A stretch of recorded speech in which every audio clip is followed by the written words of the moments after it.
The lingering smell on the third floor, a timeless life lesson on perception and judgment. Forward.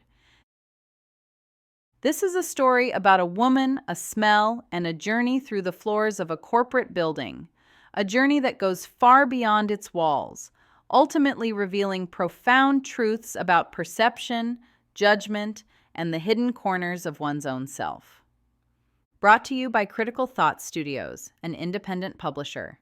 Click the link below if interested in pre-ordering this book.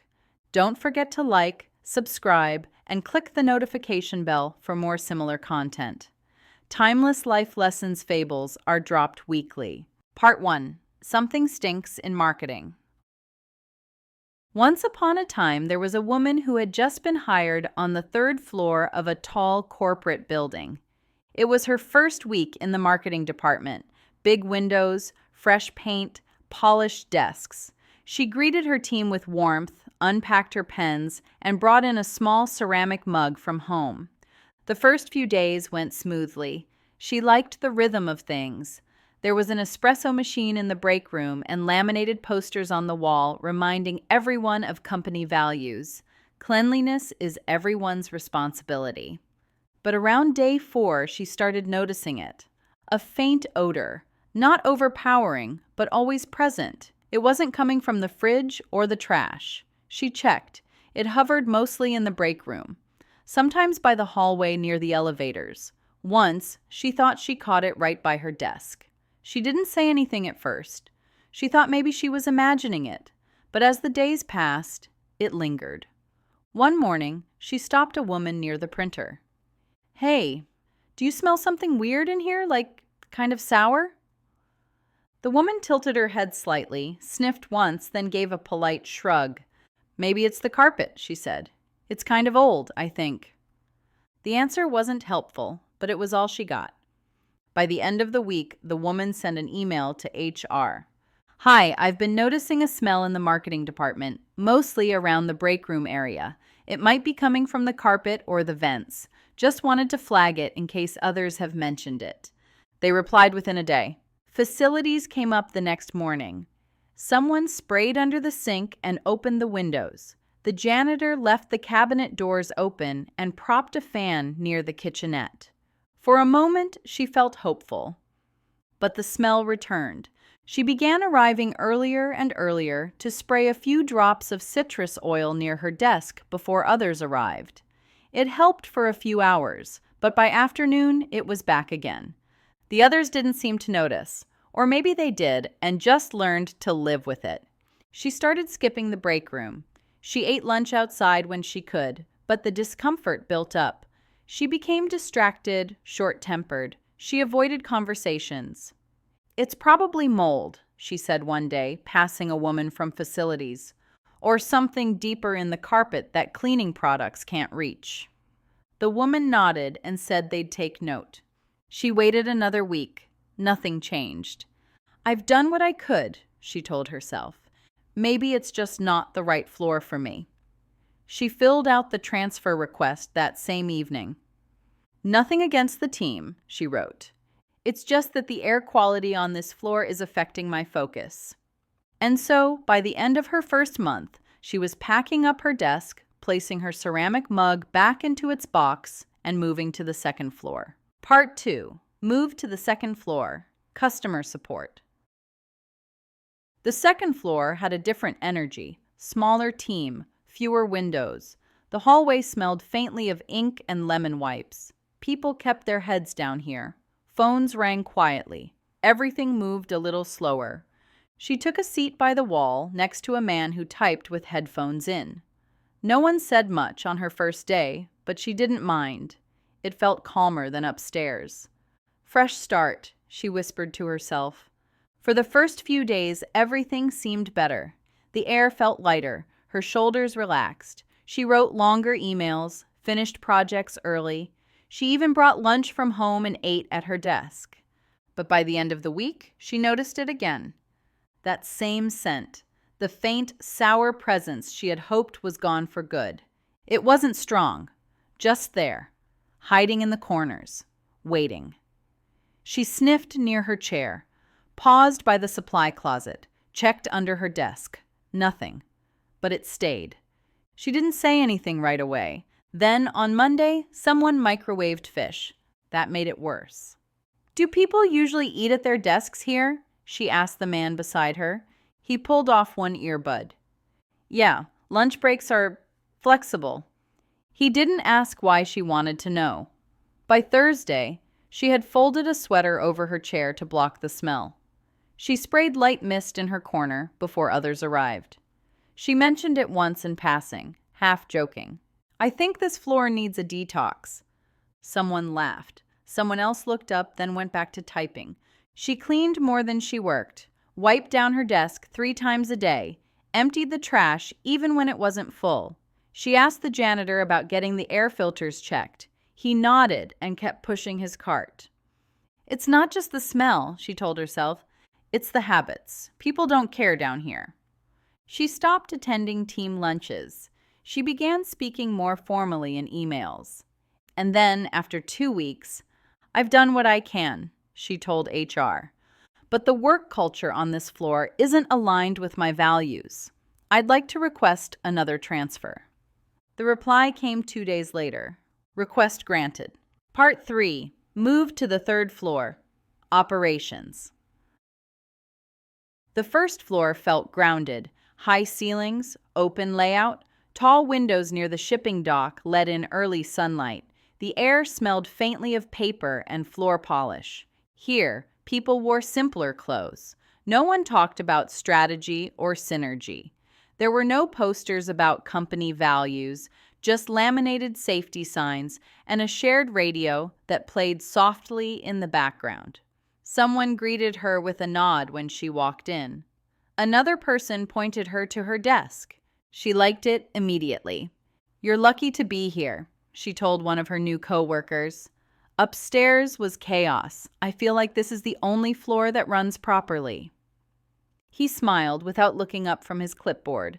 Her desk was close to the window. She could hear the birds outside during morning meetings. She brought her mug back from the box and placed a small succulent beside her monitor.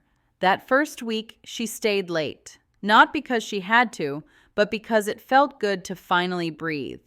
She made small talk in the kitchenette. She complimented the maintenance team. She even told HR in a follow-up survey that the 1st floor should be a model for the whole company. But then, just after the weekend, she caught a whiff of something. It wasn't dramatic, just a faint trace. The kind of scent that's hard to name, but easy to remember. She tried to brush it off. By Tuesday, it met her near the elevators, drifted past her chair mid-morning. She stood up, stepped aside, waited a few minutes. Still there. By Wednesday, it was part of her day. She paused during a team huddle and subtly sniffed the air. "Is it just me?" she asked someone afterward.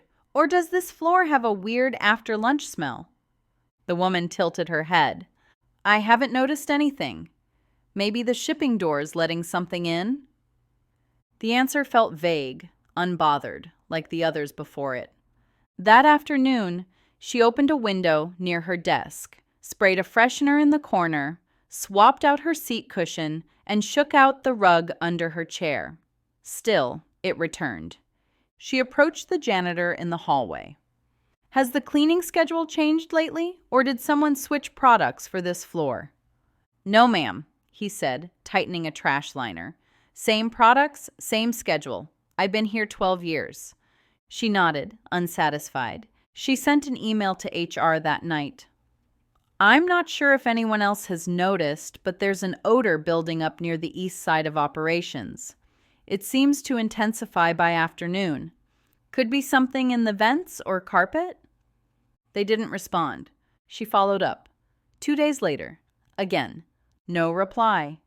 She refreshed her inbox every hour. Nothing. "At this point, I don't know what else I can do," she muttered to herself. "I've flagged it. I've cleaned. I've asked questions." She began bringing strong tea in the mornings, just to mask the smell. She worked with one hand covering her nose. She stopped chatting in the kitchenette. She stopped opening the windows, stopped smiling. People here don't notice anything, she whispered one morning, eyes narrowed. Or maybe they just stopped caring. By the second week, she was skipping meetings, working through breaks, logging out later and later, but getting less done. One morning, she arrived before everyone else. She walked slowly from one end of the floor to the other, sniffing the air in small pauses like a detective. She opened every window she could, rearranged her desk, stood by the stairwell, waited. Still there. She sat back down, rested her forehead on her palm, and said softly, "I can't stay here either." Part 4, The Final Escape. She didn't say goodbye. Her final email to HR was brief but carefully written. She thanked them for the opportunity. She wished the company well. Then, as if doing her part one last time, she added a paragraph about the recurring hygiene issues. She described the unaddressed odor problem that followed her through multiple departments. "I worry that if this goes ignored," she wrote, "it will continue affecting new hires. Something is wrong with that building." She hit send, closed her laptop, slid her ID badge into a plain envelope, and left it on her desk with a small note. "Thank you. Best of luck." No one stopped her in the hallway. No one asked where she was going. By the time she stepped outside, it was nearly midday. The wind was sharp, but not unfriendly. Clouds moved quickly across the sun. She breathed in deeply, expecting freshness. Instead, the smell lingered. Not strongly, not all at once, but enough to feel like it had followed her. She looked back at the building. "It's probably still in my clothes," she said quietly. The ventilation there really did something to the fibers.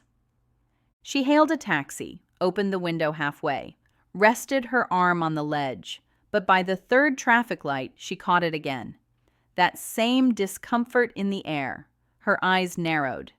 At home, she changed immediately, tossed her slacks in the laundry basket, rinsed her face, scrubbed her arms. She sprayed the hallway, the couch, the entry rug. She opened all the windows. Still, the scent surfaced. It wasn't strong, but it was enough to ruin the silence. The next day, she switched perfumes, used a scrub with sea salt, boiled cloves and cinnamon on the stove, and let the steam fill the apartment. She even threw out the reusable shopping bag she used on her last day. Nothing worked. She stood barefoot in the living room, arms folded. Her phone buzzed with a missed call from someone at the office, but she didn't answer. "Maybe I'm just more sensitive than others," she whispered. "It's not a bad thing. I pick up on things most people ignore." She started walking more. Not far, just around the block, through alleyways, near parks. The air outside felt sharper, but it didn't change the fact that she still noticed it. At the pharmacy, she caught it again near the back aisle. At the coffee shop, she changed tables twice. She walked through 5 different neighborhoods, blaming everything she could name: the pipes, the garbage routes, the fumes from buses, old buildings, bad city planning, humidity. Something must have triggered her nose. "I've been around too much dysfunction," she said, "for too long. My body doesn't know peace anymore." She told herself this was temporary, that things would reset, that the body eventually forgets what it doesn't need to remember. But the smell didn't forget. By the 5th mile, she stopped trying to explain it. She just kept walking, street by street, light pole to light pole. She passed a row of flower beds and tried to inhale something good. She stepped around a puddle and stared at her feet for a moment longer than necessary. Her shoes looked clean, but her left one felt strange. It was subtle, like something had been stuck for a while. She didn't stop right away. She walked 3 more blocks, crossed a busy intersection, sat down at the edge of a fountain, and slowly reached for her laces. Part 5. Unsteady shoe pressure. She loosened her left shoe with slow fingers. Her feet were sore from walking, but this wasn't about pain. It was something else, a pressure, like she had been carrying something that didn't belong to her. She held the shoe in her hands and turned it slightly toward the light. The heel looked darker. She tilted it again, rubbed her thumb along the sole. Then she saw it. At first, it looked like a patch of dirt, but as she leaned closer, the texture came into focus. Not just dirt, not a stain. Something organic, flattened and torn along the edge. It peeled back like old paper. It was a banana peel, dried, brown, stuck to the sole like it had grown there. The skin was cracked in fine lines, like tiny roads branching outward. The edges had curled upward, stiff and leathery from days of walking. She didn't gasp. She didn't scream. She didn't cry. She just stared at it, her hands motionless, the shoe resting in her lap. The bench beneath her creaked as she shifted. Cars passed in the distance. A breeze pushed leaves across the sidewalk. Somewhere, a dog barked, but all of it sounded far away. She turned the shoe over again, as if maybe it would disappear, as if it might fall off, but it didn't. It was firmly there. She thought of the first floor, the second, the third. She thought of the sprays, the emails, the meetings she avoided, the windows she opened, the break room, the carpet, the desks, the bags of fish, the janitors, the candles she bought. All the reasons, all the logic, all the exits. None of it had mattered. It hadn't been the building. It hadn't been the air. It hadn't been the company. It had been this, right here. She ran her fingers through her hair and looked up. The sky was overcast. Somewhere behind the clouds, the sun was trying to break through. A child walked past with a balloon. Two women shared a laugh in the distance. The city moved like it always did. She sat there, still holding the shoe. The smell hadn't changed, but something inside her had.